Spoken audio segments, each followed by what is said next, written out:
Siamo ritornati a Revine Lago per salutare Arcadio Lobato e Claudia Meneghin che hanno questo atelier di Via della Valle 74, splendido, un coccolo veramente da vedere e da usare per quanto riguarda appunto quello che state promuovendo. Dal 21 dicembre al 1 febbraio in atto una mostra, giusto? Sì, la mostra è la mostra inaugurale che è stata iniziata il 9 novembre con 18 artisti prevalentemente trevigiani, ma c'è anche qualche altra incorporazione del Veneto, e questa mostra collettiva continua fino all'1 febbraio.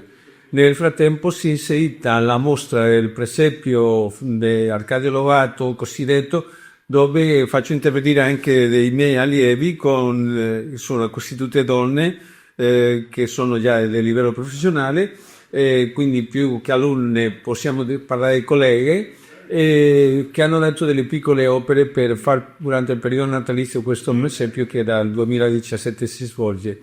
La Galleria della Valle nasce da un concetto che inizialmente esisteva già più di un anno e mezzo fa, che era l'atelier mio, l'atelier però poteva esibire delle opere proprie, secondo la logica dell'atelier dell'artista.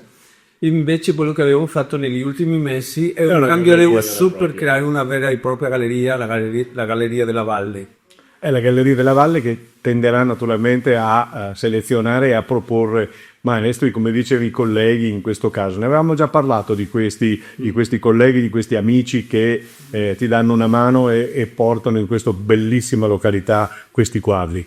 Sì, il concetto della bottega dell'arte, che è stata storicamente prima della nascita della galleria attuale, alla quale noi apparteniamo come logica espositiva e di vendita di opere d'arte, era proprio l'atelier degli artisti, il punto di ritrovo, e così noi vogliamo che questo sia fatto. Anche sulla falsariga il maestro Stepan Cabre, che con il suo concetto di casa, atelier aperto, ha iniziato tantissime cose nel territorio, e che è il nostro caro maestro Vita Natural Duran. Quindi venite a trovarci dal 21 al 1 febbraio a Revine Lago, qui si sta bene, quindi vengono a trovare, aprono le porte e si trovano a casa con Arcadio e con Claudia. Esatto, vi aspettiamo.